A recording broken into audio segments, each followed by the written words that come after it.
Welcome back to Learning with the Difference news headlines in English for 2nd of July.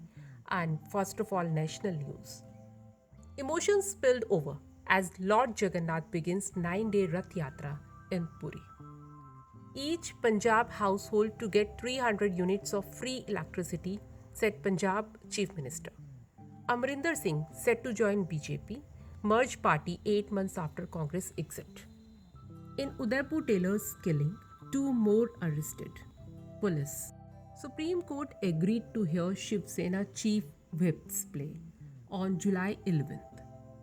Uddhav Thackeray wondered why BJP refused Sena the top post in 2019.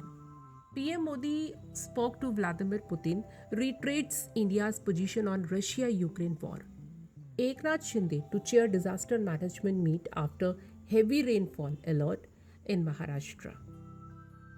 Eknath Shinde rebels MLAs paid rupees 70 lakh for 8 days stay at Guwahati hotel.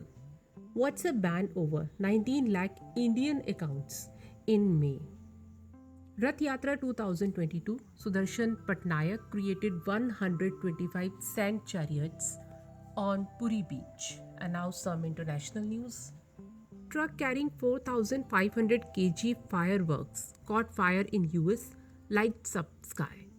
China warned risk to economic ties after Germany's policy change.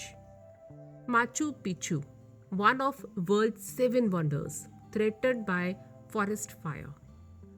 To provide critical intelligence on threat systems, alien intentions and activities in the space domain, the US Space Force has activated a new unit. US passenger drove to airport to book tickets after 4-hour wait on phone. Malaysia Open, PV Sindhu knocked out by nemesis Tai Tzu Ying. Need him more as bowler rather than captain. Rahul Dravid on Jasprit Bumrah. Needs to bring discipline. Ravi Shastri toured into young India opener after dismissal against England in Edgbaston test. Nathan Lyon surpassed Kapil Dev, became 10th all-time wicket taker in test. And that's all in news. Thank you to all of you.